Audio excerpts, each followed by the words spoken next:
Hello, my name is Carlos Cortez, and I'd like to start off this presentation by telling you a little bit about myself.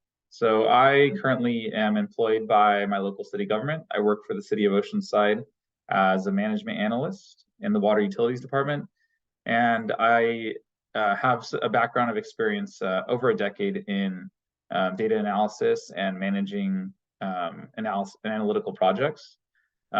Specifically, I've done so as a defense analyst with the Marine Corps, and I am familiar with working with operational databases, kind of real-time and enterprise data, and that includes structured and unstructured data.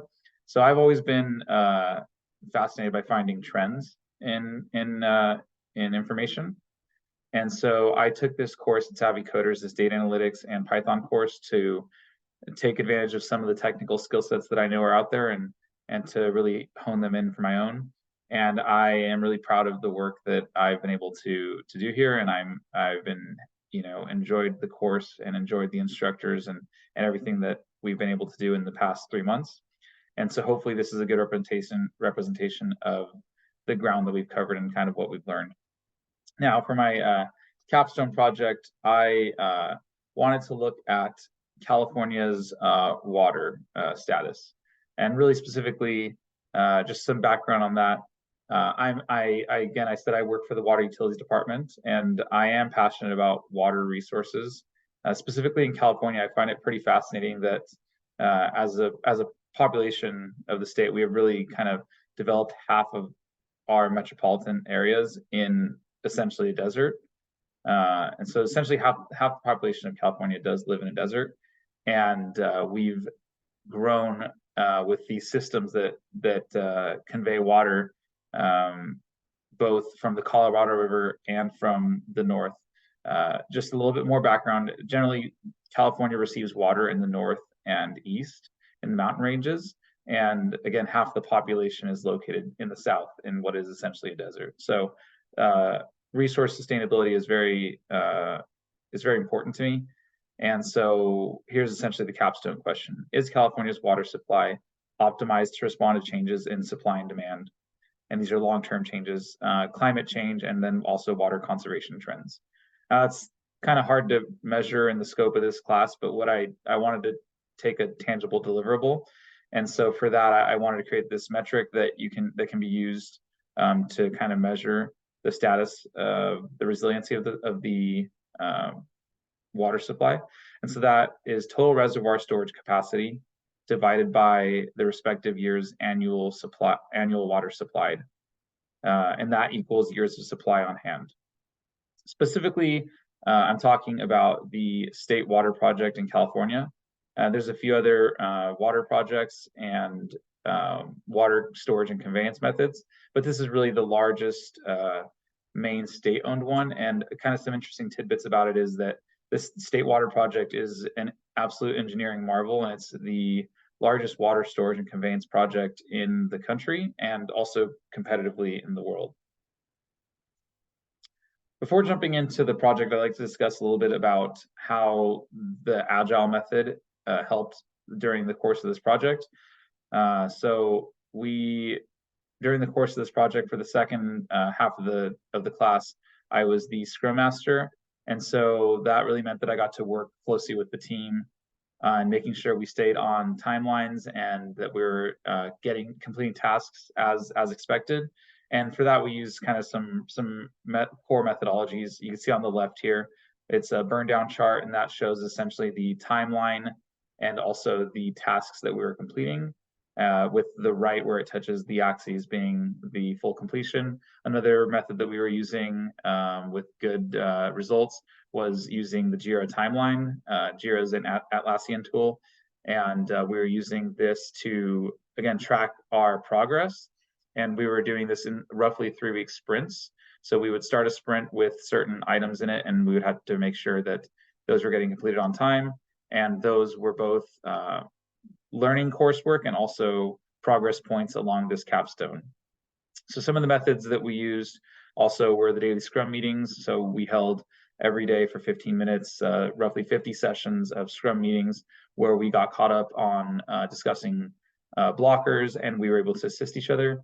And in Agile, some of the lessons that I learned, some the easy way and some the hard way, getting ahead of problems early. That was something that I wouldn't say we learned the hard way necessarily, but it was something that we learned as we went.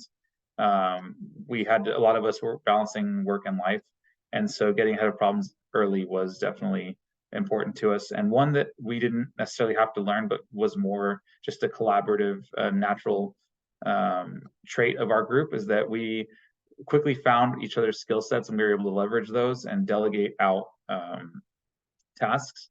And I think between our group, our combined knowledge, we didn't really have to consult a lot with the instructors outside of periods of instruction to kind of move along in the class. So that is very powerful, having a good collaboration in your team. As far as the actual technical skills in the data, I used Python, SQL, and Excel in the process of working with the data. I gathered most of the data from California state website. So some of it was California Open Data Portal. Some of it was historical reporting. The problem that I ran into is a lot of the reporting that I was looking for wasn't available because the databases are mostly focused on real-time sensors, which I did pull some data from.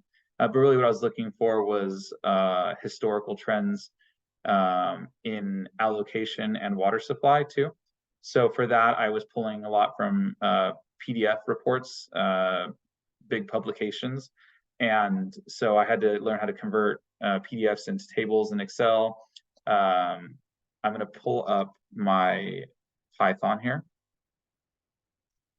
So in Python, some of the examples of what I did were, because I pulled some data from PDFs, each page has the headers so that it's easy to read as you're reading it through the PDF. But since I was using it in data tables and data frames, I needed to get rid of every time there was a header in a place where a record should be, since that wasn't automatically pulled out by Excel. And so I created a rule to replace, actually that's this one right here.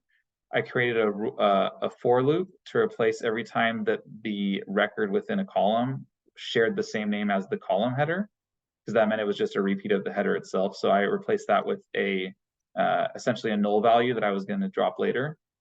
The other item which I had to do is, some of the data came with these 3 hyphens instead of no value when it should have had a null.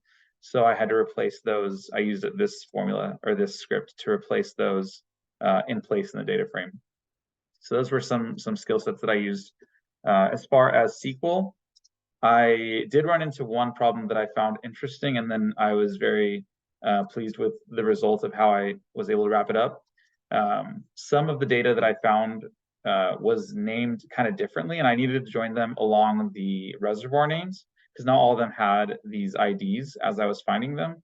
So this, for example, is named Lake Oroville, but I might have had a data set that named it Oroville Lake or Oroville Reservoir or Reservoir Oroville. So I had to use this rule right here, where I join it on like, where it's kind of a wild card.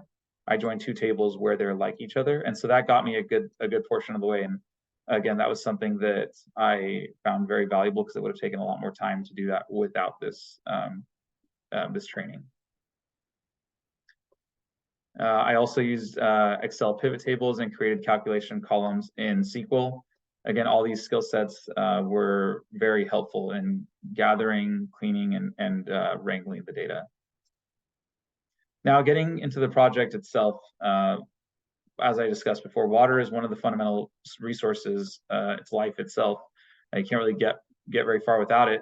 And also, it's a limited resource, given that I live in California, and that's where my project is taking place. It's especially a limited resource in Southern California. So it's important that we have to methodically plan on how we're going to use it, and mindfully use it and protect it. So the project that I'm discussing, as I said before, is the State Water Project, and this is the state-owned project. It runs kind of in tandem with a federally owned project that uses different reservoirs, but just kind of going through it from top to bottom. You can see, as I said, in the north is really where the water sources are. This is where you have the mountains and the snowpack. The 3 top reservoirs are where water really originates in the Upper Feather watershed. They come from the Feather River and from just the mountain snowmelt in general. And right here, Lake Oroville is where you have the largest of the reservoirs in the State Water Project. And this is really the holding container that releases throughout the year slowly. As you work your way down, we have the Bay Delta, which is one of the biggest players and is an environmental consideration of the project. And then you have these split off aqueducts. So the North Bay Aqueduct, and you'll see a few further south, the South Bay Aqueduct. And right here, this California Aqueduct is one of the engineering marvels of the project itself. I mean, it'll rival against engineering projects around the world. You have the West Branch, which goes to essentially Los Angeles County. And then you have the East Branch, which goes to Riverside and ultimately to my home, which is San Diego. The State Water Project has to respond to changing long-term trends that I discussed and as kind of the cornerstone of this project, which is a larger proportion of precipitation is expected to be falling as rain and less as snow. And the reason that matters is because snow, again, has traditionally been a long-term storage, a year-round storage, and it would release slowly over time. But if this falls as rain, then we have to plan for more of it going straight to the environment, and whatever portion we need to or want to capture, we might need to build more storage for. That would be reservoirs or groundwater replenishment. The other trend is that there's going to be lower water usage per capita. This one I didn't consider so much in this project, just given the scope, and then higher variability between wet and dry years. This again is a reason that we might want to look at the storage capacity, because if we have a very dry year or a few very dry years, we want to be able to supplement that in the wet years. So the other thing that made this project kind of come up in my mind is that 2023 has been a very wet year. I would say, to my memory, most of the year has been raining, kind of leading up to May. We're in July now, but this is not a picture of this year. But it is 2018 and 2019, which is actually very similar to pictures I've seen currently. So you can see just the high variability in a dry year versus a year where we have a lot of snow. And so here you're in abundance of storage, but here you might be running on your X year supplies. So just here is a comparison of what we had a year ago and then what we have currently. In a lot of these reservoirs, these are the major reservoirs of the State Water Project. The dark blue is what we had last year, 1 year ago today, or as of June 2020. It's 1 year ago as of June. And then the light blue is what we have today. So you can see most, like Lake Oroville has almost doubled. It's near full capacity. I'm going to remove the bigger ones so you can see that this trend continues down. So the bigger ones are Lake Oroville and the San Luis Reservoir. And you can see even for the smaller reservoirs, this is true. They are significantly higher than they have been or that they were a year ago. So just a high-level overview again of what a State Water Project stores its water. I created this map using geolocatable, essentially latitude and longitude grids for the major reservoirs that I was looking at. You can see that in the north really is where you have close to the supply, you have these major storage. And here as you start to go down, you have the reservoirs that are really at the end of their respective conveyance routes. So Paris Lake, for example, closest to me is the last reservoir in the State Water Project before we start getting into local agencies. Here's a table showing again the size, the distribution. And on that topic, we have this tree map showing the storage capacity distribution of the State Water Project. Now, something interesting to know, again, Lake Oroville, the biggest, San Luis Reservoir, second biggest. This one is shared with a federal project. But you can see in the actual little detail call out where it says Lake Oroville, this is at 128% of capacity of its historical average, rather. So it's currently at 3.5 million. The historical average is 2.7 million. The San Luis Reservoir historical average is 875. It's currently at 1.05 million. And that trend kind of continues across. Now, I've been saying acre feet a lot. I work in the water industry and I realize not everyone is familiar with that term. So to be able to visualize an acre foot, that's roughly this area of a football field, which is an acre, or just this subset of the football field. and that's submerged 1 foot deep. So that is what we call an acre foot. It's 325,851 gallons. So the State Water Project's total reservoir storage capacity is 5.8 million acre feet. And again, we're just discussing for the scope of this project only the reservoirs. This does not include the groundwater capacity, which is a lot more complex, and it's increasingly more a topic of discussion. Nor does it include the capacity provided by conveyance systems, so the aqueducts or the pipelines.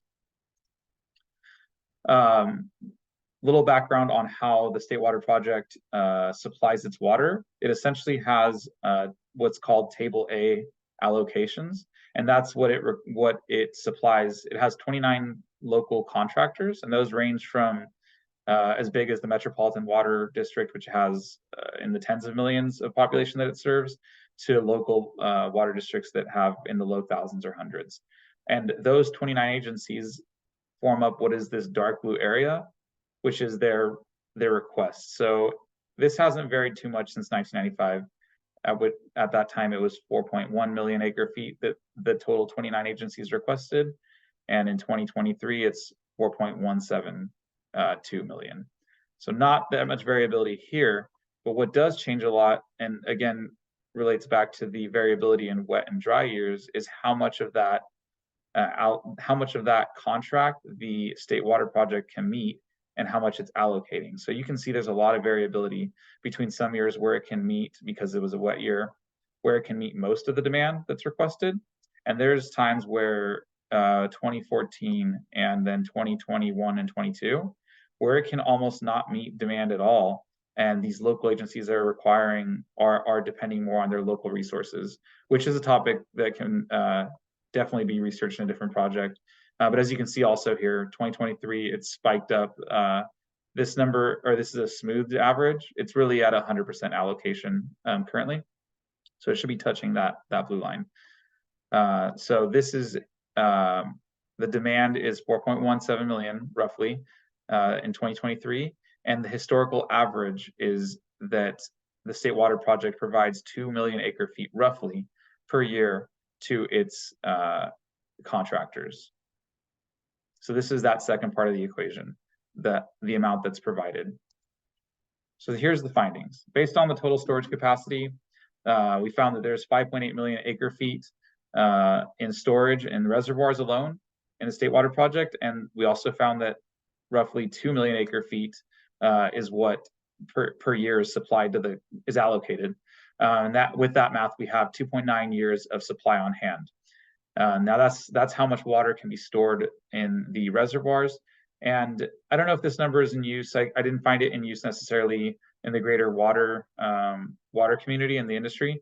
But in my mind, this can be used to compare California to other water agencies, and also can be used to compare California over time to changes in water demand and water storage. Now, I'd like to thank you so much for your time, for taking the time to hear this presentation and to participate. I hope that you found something interesting in this data analysis project. I know that for me, this is a very valuable topic, and I don't think it's going to become any less valuable. I also would like to thank Savvy Coders for the many periods of instruction, and the instructors themselves for putting in their heart and effort into teaching us. This was a very valuable course. I think there's a lot of skill sets that I learned that I'll be able to take away. And I hope to be able to use all of the skills that I learned. Now, I didn't take any of these pictures, but I hope to soon travel to all these locations that we discussed. This here is Lake Davis, and I want to leave you with this nice picture. Thank you again.